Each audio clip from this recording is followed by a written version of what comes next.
এখানে একটা মাসালা একটু ভিন্ন, এটা হলো ইচ্ছা করে কেউ যদি মুখ ভরে বমি করে তাহলে তার রোজা নষ্ট হয়ে যায়। এটা ছাড়া স্বাভাবিকভাবে শরীরের ভিতরের কোনো কিছু বাহিরে বের হলে রোজা নষ্ট হয় না। হাদিস অস্বীকার করার যে প্রচেষ্টা, যে যে উদ্দেশ্যে করুক না কেন, এই প্রচেষ্টা হলো দ্বীন অস্বীকার করার প্রচেষ্টা। আসসালামু আলাইকুম ওয়া রাহমাতুল্লাহি ওয়া বারাকাতুহু। নাহমাদুহু ওয়া নুসাল্লি আলা রাসূলিহিল কারীম, আম্মা বাদ। প্রিয় মুসলিম উম্মাহ, আজকে আপনাদের সম্মুখে রোজা সংক্রান্ত কিছু মূলনীতি আলোচনা করব, যে মূলনীতিগুলোর উপর রোজা শুদ্ধ ও বিশুদ্ধের অনেক শাখাগত মাসালা ভিত্তি স্থাপন করেছে। আসুন শুরু করা যাক সেই মূলনীতিগুলো। এক নম্বর মূলনীতি হলো, শরীরের ভিতরে থাকা কোনো কিছু যদি শরীরের বাহিরে চলে আসে, এতে করে রোজা নষ্ট হয় না। এই মূলনীতির উপর ভিত্তি করে অনেক মাসালার সমাধান বের হয়ে আসে। যেমন প্রস্রাব পায়খানা, এটা শরীরের ভিতরের অংশ, এটা বাহিরে বের হয় অথচ রোজা নষ্ট হচ্ছে না।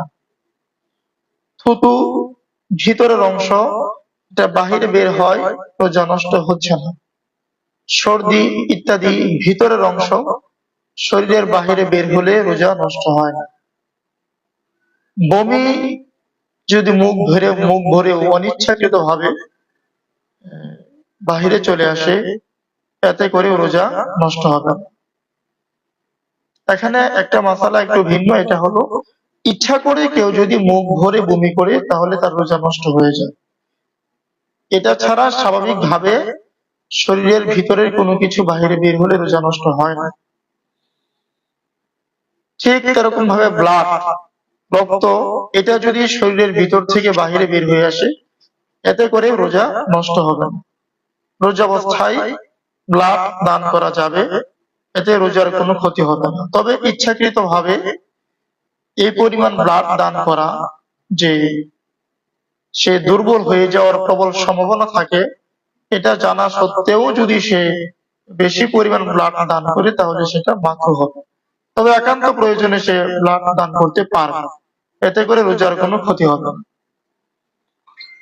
সংক্ষেপে বলতেছি, 2 নম্বর মূলনীতি হলো, শরীরের জিনিস ভিতরে চলে গেলে, শরীরে থাকা যে সমস্ত ভিতরের বস্তু, সেগুলো যদি ভিতরে চলে যায়, শরীরের ভিতরের জিনিস ভিতরে চলে গেলে এতে করে রোজা নষ্ট হয় না।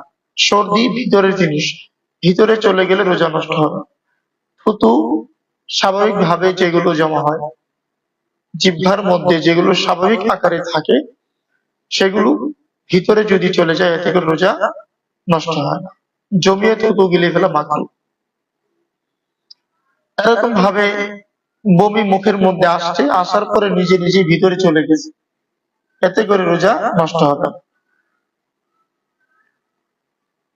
তো ভিতরের জিনিস যেগুলো আছে সেগুলো যদি ভিতরে চলে যায় এতে করে রোজা নষ্ট হয় না।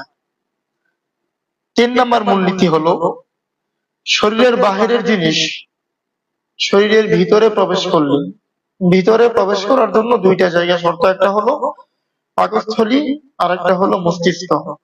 শরীরের বাহিরের কোনো কিছু যদি শরীরের ভিতরে পেটে অথবা মস্তিষ্কে পৌঁছে, 2 জায়গার কোন এক জায়গায় পৌঁছলেই রোজা নষ্ট হয়ে যাবে। এটা ইচ্ছাকৃত পৌঁছুক অথবা অনিচ্ছাকৃত ভাবে পৌঁছুক, বাহিরের জিনিস পেটের ভিতরে পৌঁছলেই রোজা নষ্ট হয়ে যাবে। ইচ্ছাকৃত পৌঁছলেও রোজা নষ্ট হবে, অনিচ্ছাকৃত পৌঁছলেও রোজা নষ্ট হয়ে যাবে। এই ক্ষেত্রে আমরা ওযু করার সময় অনেক সময় কুলি করতে গিয়ে যদি অনিচ্ছায় পেটের ভিতরে পানি চলে যায়, গোসল করতে গেলে অনিচ্ছায় পেটের ভিতরে পানি চলে যায়, সাঁতার কাটতে গিয়ে অনিচ্ছায় পেটের ভিতরে পানি চলে যায়, এতে করে রোজা নষ্ট হয়ে যাবে, যদিও এটা অনিচ্ছাকৃত ভাবে হয়েছে। 4 নম্বর মূলনীতি হলো, রোজার কথা স্মরণ না থাকা অবস্থায় ইচ্ছায় কিংবা অনিচ্ছায় রোজা ভঙ্গের কোনো কারণ পাওয়া গেলে রোজা নষ্ট হবে। রোজার কথা স্মরণ না থাকা অবস্থায় ইচ্ছায় কিংবা অনিচ্ছায় রোজা ভঙ্গের কোনো কারণ পাওয়া গেলে রোজা নষ্ট হয় না। এজন্য কাহারও যদি রোজার কথা স্মরণ না থাকা অবস্থায় সে খাবার খেয়ে ফেলে অথবা স্ত্রী সহবাসে লিপ্ত হয়ে যায়, এমন অবস্থা যে তার রোজার কথাই স্মরণ নাই, সে যে রোজাদার সে কথাটাই তার স্মরণেই নেই, ব্রেনের মধ্যেই নেই, সেই অবস্থায় যদি পানাহার করে বা স্ত্রী সহবাসে লিপ্ত হয় অথবা রোজা ভঙ্গের অন্য কোনো কারণ পাওয়া যায়, তাহলে তার রোজা নষ্ট হবে না। ইচ্ছাকৃত রোজা ভঙ্গের কারণ পাওয়া গেলেও নষ্ট হবে না, অনিচ্ছাকৃত ভাবে রোজা ভঙ্গের কারণ পাওয়া গেলেও নষ্ট হবে না।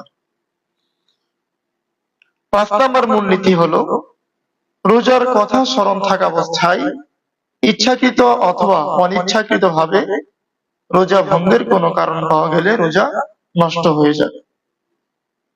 আগের উদাহরণ এখানেও ফিট হবে। রোজার কথা স্মরণ আছে, এমত অবস্থায় ওযু করা অবস্থায় যদি অনিচ্ছাকৃত পানি চলে যাও সেটাতেও রোজা নষ্ট হবে, ইচ্ছাকৃত কেউ যদি পানি পান করে সেটাতেও রোজা নষ্ট হবে। 6 নম্বর মূলনীতি হলো, যে সকল বস্তু হতে বাঁচা সম্ভব নয় সেগুলো অনিচ্ছাকৃত ভাবে পেটে কিংবা মস্তিষ্কে পৌঁছে গেলে রোজা নষ্ট হবে না। ইচ্ছাকৃত যদি সেগুলো পৌঁছায় তাহলে রোজা নষ্ট হয়ে যায়।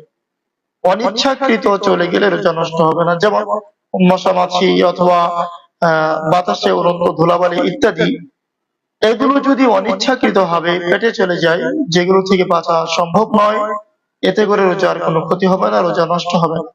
তবে ইচ্ছাকৃত ভাবে সেই বস্তুগুলো যদি কেউ তার পেটে প্রবেশ করায়, এতে করে রোজা নষ্ট হয়ে যায়। এই ছিল আজকের মৌলিক কিছু মূলনীতি।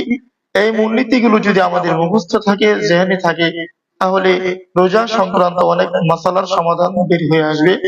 আমরা সন্দেহে পতিত হতে হবে না, সন্দেহের শিকার হতে হবে না। আসুন আমরা সকলেই সুন্দরভাবে রোজাগুলো রাখি, আল্লাহ তাআলার ইবাদত সুন্দরভাবে আদায় করি। সকলের জন্য শুভকামনা রইল। আসসালামু আলাইকুম ওয়া রাহমাতুল্লাহি ওয়া বারাকাতুহু।